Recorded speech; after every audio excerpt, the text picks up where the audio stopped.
बोलो मर्यादा पुरुषोत्तम श्री रामचंद्र जी की जय।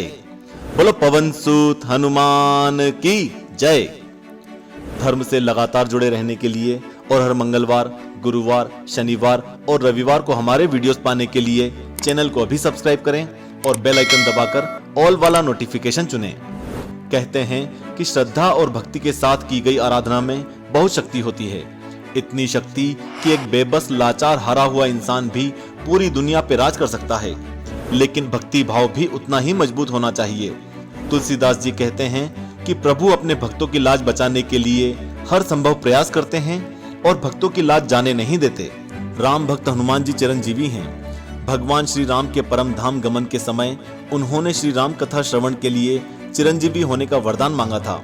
अर्थात हिंदू धर्म में हनुमान भक्तों और संतों को विश्वास है कि हनुमान जी कलयुग के अंत तक धरती पर ही हैं। हमने ऐसे कई किस्से कहानियां सुने हैं जहां भक्तों के लिए प्रभु ने अपनी मौजूदगी का आभास उन्हें कराया और उन्हें संकट से भी बचाया। ऐसे में हम आपको एक बहुत मनमोहक सत्य घटना सुनाने जा रहे हैं। क्या हुआ जब एक भरी सभा में हनुमान भक्त पे सवाल उठाए गए। क्या हनुमान जी ने अपने भक्त की लाज रखी? क्या भक्त का भाव भगवान के लिए कम हुआ या बढ़ गया? आइए जानते हैं। स्वागत है आपका आस्तिक स्पिरिचुअल सीक्रेट्स में। इस वीडियो में 1 लाख लाइक से ज्यादा की उम्मीद करते हैं हम आपसे। तो आगे बढ़ने से पहले वीडियो को अभी लाइक कर लीजिए। एक समय अयोध्या के पहुंचे हुए संत श्री रामायण कथा सुना रहे थे। रोज 1 घंटा बड़े मन से प्रवचन कीर्तन सुनाते। जितने भी लोग आते आनंद विभोर होकर जाते। साधु महाराज का बहुत ही प्यारा नियम था। रोज कथा शुरू होने से पहले कहते, आइए हनुमंत जी विराजिए। कहकर हनुमान जी का आवाहन करते, फिर 1 घंटा प्रवचन करते थे। एक वकील साहब हर रोज कथा सुनने आते थे। उनकी बुद्धि तेज थी। वो अपने ज्ञान को घमंड से ज्यादा सजा के रखते थे। उन्हें लगा कि महाराज रोज आइए हनुमंत जी विराजिए कहते हैं, तो क्या हनुमान जी आते होंगे? तो एक दिन वकील जी ने महाराज जी से पूछ ही लिया, महाराज जी आप रामायण की कथा बहुत अच्छी सुनाते हो, परंतु जहाँ रामायण की कथा हो क्या वहाँ हनुमान जी होते हैं? आप जो गद्दी हनुमान जी को देते हो क्या वे उस पर विराजते हैं, या आप बस ऐसे ही नियम के तहत कह देते हैं? साधु महाराज ने कहा, हाँ यह मेरा व्यक्तिगत विश्वास है और यह एक पवित्र और अटूट विश्वास है। कृपया करके इसका मजाक ना बनाएं। मेरे प्रभु मेरे पास हैं और रोज रामायण सुनने आते हैं। वकील साहब ने कहा, हनुमान जी हैं या आते हैं इसका क्या सबूत है? आप लोगों को प्रवचन सुना रहे हो तो सबको साबित करके दिखाना चाहिए कि हनुमान जी कथा सुनने आते हैं। महाराज ने बहुत कहा, मुझे किसी भी कसौटी पर खरा नहीं उतरना है, कुछ भी साबित नहीं करना है, क्योंकि यह व्यक्तिगत श्रद्धा का विषय है।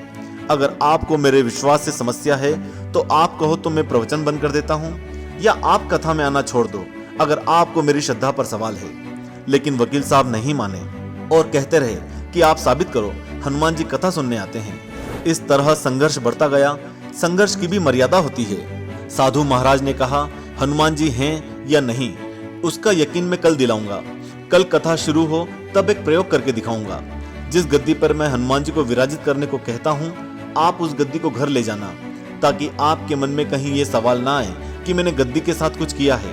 और कल जब आप आएंगे तब गद्दी लेकर आना। मैं आपके सामने गद्दी स्थापित करूंगा। मैं कथा शुरू करने से पहले हनुमान जी को बुलाऊंगा, फिर आप गद्दी ऊंची करना।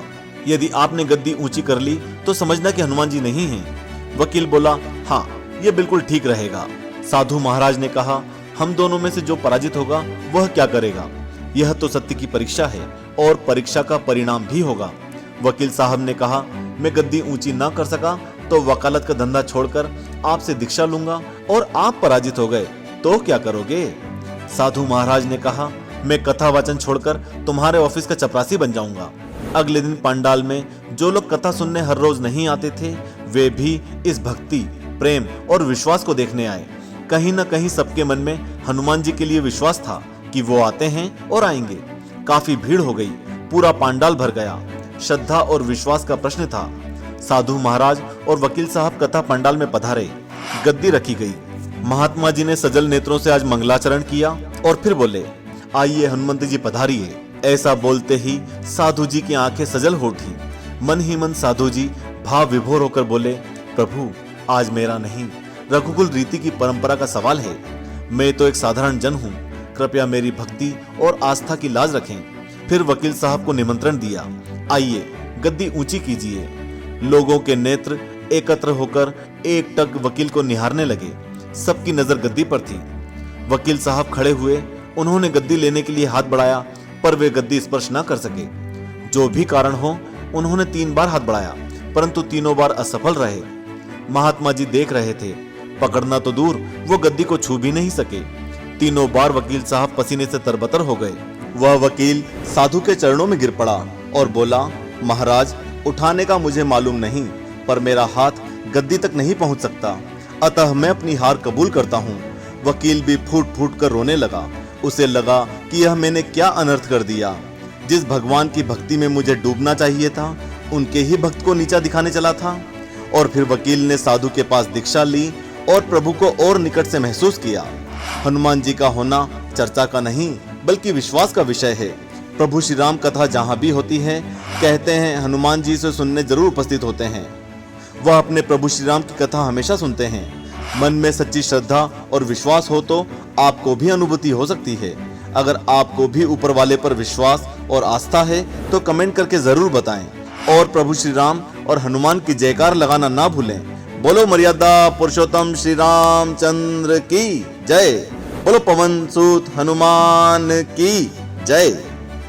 मित्रों, वीडियो को लाइक करें और ज्यादा से ज्यादा भक्तों के साथ शेयर करें। जय श्री राम, जय हनुमान।